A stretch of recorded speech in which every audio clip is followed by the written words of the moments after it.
Halo teman-teman, terima kasih atas kesempatan yang sudah diberikan.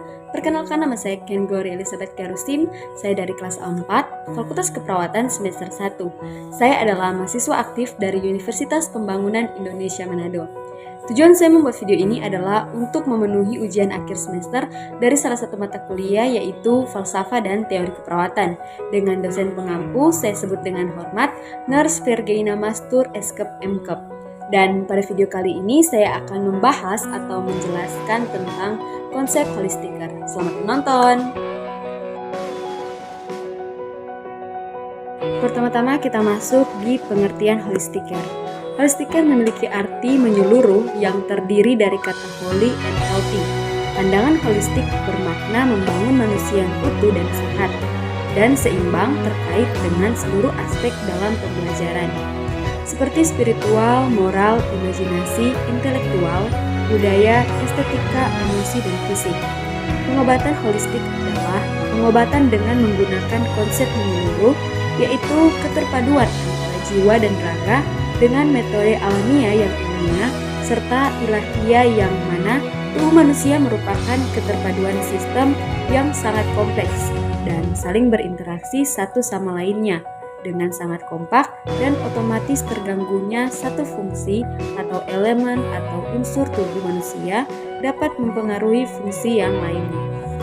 Nah teman-teman, sekarang kita akan membahas tentang perawatan holistik. Nah, nilai utama perawatan holistik yaitu yang pertama, filosofi dan pendidikan. Menekankan bahwa asuhan yang holistik didasarkan pada suatu kerangka filosofi dan pengetahuan. Kemudian yang kedua, holistik etik. Nah, teori keperawatan dan riset menekankan bahwa asuhan yang profesional didasarkan pada teori, diinformasikan oleh penelitian dan didasarkan oleh prinsip etik sebagai petunjuk praktik yang kompeten. Kemudian yang ketiga, holistic nurse safe care. Nah, keyakinan bahwa perawat harus terlibat dalam perawatan diri untuk meningkatkan kesehatan dan kesadaran pribadi, sehingga perawat dapat melayani orang lain sebagai suatu alat, sebagai proses penyembuhan seseorang.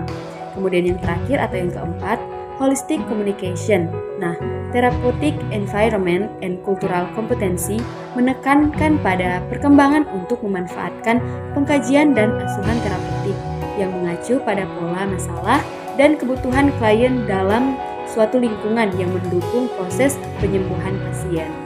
Nah teman-teman, dan pada saat ini kita akan membahas tentang sejarah holistic care. Nah, sejarah holistik dimulai sebelum istilah holism diperkenalkan oleh Jan Christian Smuts dalam bukunya Holism and Evolution. Nah, holisme saat ini berkembang dalam istilah holistik yang mengkombinasikan penyembuhan, seni, dan ilmu hidup. Holistik populer dengan cepat di tahun 70-an.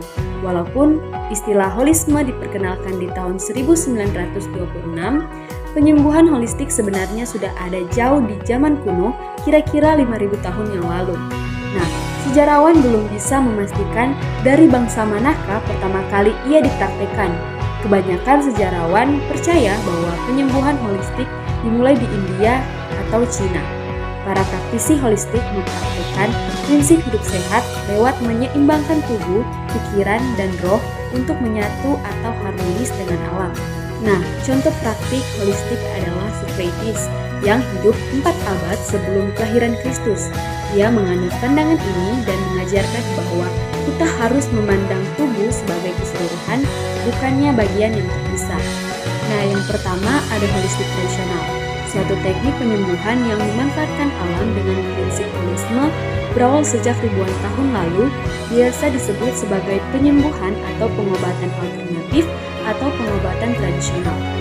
Kemudian yang kedua ada holistik modern, suatu teknik penyembuhan yang menggabungkan penyembuhan tradisional atau kuno dengan teknologi dan sains modern yang memanfaatkan alam dengan prinsip holisme. Nah, holistik modern berawal sekitar 200 tahun yang lalu dengan adanya homeopati. Kemudian yang ketiga ada holistik modern Anavati. Nah, Anavati adalah gabungan teknik pengobatan alternatif tradisional atau kuno dengan teknologi dan sains modern, di mana tujuannya adalah menyembuhkan bukan sekedar merawat. Pengobatan Anavati fokus pada akar penyakit, bukan pada gejala, merawat manusia secara keseluruhan atau whole, bukan pada apa yang tampak saja. Nah teman-teman, itulah penjelasan singkat dari saya tentang konsep holistic care. Semoga teman-teman dapat mengerti dan juga memahami. Saya juga tidak lupa mengucapkan banyak terima kasih kepada teman-teman yang sudah menonton. Semoga teman-teman suka. Bye-bye.